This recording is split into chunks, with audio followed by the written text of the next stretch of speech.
নমস্কার। ধর্মের আড়ালে চ্যানেল থেকে আপনাদের সবাইকে শারদীয়ার প্রীতি ও শুভেচ্ছা জানাচ্ছি। আগাম শুভেচ্ছাটা জানিয়ে নিচ্ছি।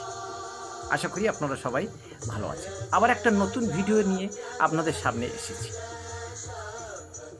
দুর্গাপূজাতে কি পাঁঠা বলির প্রয়োজন আছে? দুর্গাপূজাতে যে পাঁঠা বলি দেওয়া হয়, পাঁঠা বলির কি প্রয়োজন আছে? তাহলে দেওয়া হয় না কেন? এই যে এত প্যান্ডেল দেখছেন, এত বাড়ির পূজাও দেখছেন, সেখানে কত জায়গায় পাঁঠা বলি দেওয়া হয় বা মোষ বলি দেওয়া হয়, ভেবে দেখেছেন কি? 100টার মধ্যে একটাও বাড়িতে বা একটাও পূজা মণ্ডপে পাঁঠা বলি দেওয়া হয় না, খুব কম।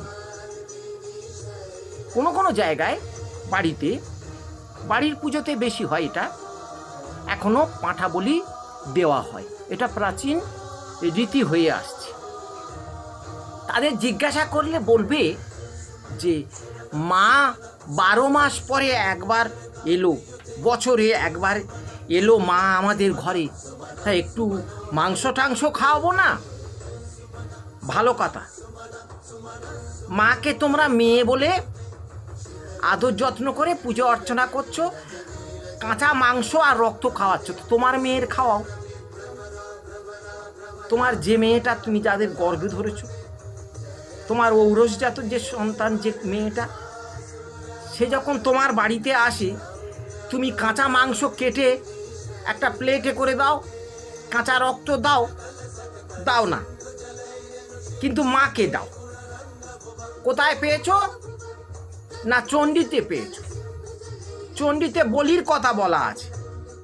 চণ্ডীটা সত্যযুগের লেখা, তাই তো আপনারা মনে ভাবেন যে সত্যযুগে চণ্ডী লেখা হয়েছে, সেই লেখা অনুযায়ী আজও বলিদান করা হচ্ছে, পাঁঠা বলি, সোর বলি, উট বলি করা হচ্ছে। কিন্তু ভেবে দেখেছেন কি, সেই সত্যযুগের চণ্ডী নয়। চণ্ডী লেখা হয়েছে এই কলিযুগে, 400-500 বছর আগে, বড় জোর, এর বেশি নয়। আর 400-500 বছর আগে কলিতে কাপালিক কালচার শুরু হয়েছে। কাপালিক কালচার, বৈদিক কালচার ধ্বংস হয়ে কাপালিক কালচার শুরু হয়েছে। এই কাপালিক কালচারে হচ্ছে বলি, বৈদিক কালচারে বলি নয়। আবার সেই আগের প্রসঙ্গে ফিরে যাচ্ছি। বলি যদি মাস্ট হতো, তাহলে প্রতিটি প্যান্ডেলে বলি দেওয়া হতো। একটা পাঁঠার দাম কত? বড় জোর 3000 টাকা। লাখ লাখ টাকা খরচা হচ্ছে, আর একটা পাঁঠা কিনবার জন্য 3000 টাকা খরচা করতে পারবে না? ওটা যদি অবশ্যই প্রয়োজন হতো, পুজোর অবশ্যই উপকরণ হতো, তাহলে অবশ্যই করে পাঁঠা বলি দিত। প্যান্ডেলে প্যান্ডেলে পাঁঠা বলি হতো। যেখানে দুর্গা পূজা হচ্ছে সেখানে পাঁঠা বলি হতো। আবার দেখা যায় যেসব বাড়িতে নিজস্ব পূজা, সেখানে পাঁঠা বলি হতো, সেখানকার মানুষরা শিক্ষিত হওয়ার পরে প্রাচীন নিয়মটাকে ব্রেক করে দিয়েছে, বাদ দিয়েছে, থামিয়ে দিয়েছে, বলে না। এমনও উদাহরণ আছে, তাদের বাড়িতে আর বলি হয় না, বলি হতে দেয় না। তারা বুঝেছে যে আনন্দময়ী মার কাছে হিংসার কোনো ঠাঁই নেই। মা অসুর নিধনের জন্যে অস্ত্র ধরেছিলেন, কিন্তু অবলা প্রাণীদের কষ্ট দিয়ে হত্যা করা তিনি পক্ষপাতী নন, তিনি পিশাচী নন, তিনি রক্তখাকি নন। তো এই কাঁচা মাংস আর রক্ত খাবেন, এই কথাটা তারা বুঝেছেন বলে বলি বন্ধ করে দিয়েছে। কিন্তু কিছু কাপালিক শ্রেণীর ব্রাহ্মণ আছে, তারা এই রীতিটাকে বজায় রেখে দিয়েছে। আপনি খুলে দেখাবেন চণ্ডীতে তো বলি আছে, তো ভালো, বলি তো আছে, তোমার নিজের মধ্যে বলিটা দাও দেখি।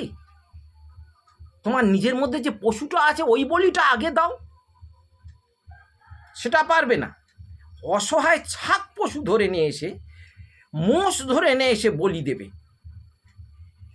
দুর্গা পুজোতে বলির কোনো প্রয়োজন নেই।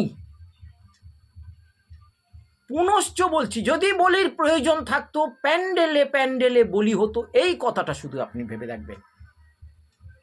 এই বলির যদি অবশ্যই প্রয়োজন থাকতো, কিছু ধান্দাবাজি মানুষরা এটাকে ধরেই রেখে দিয়েছে,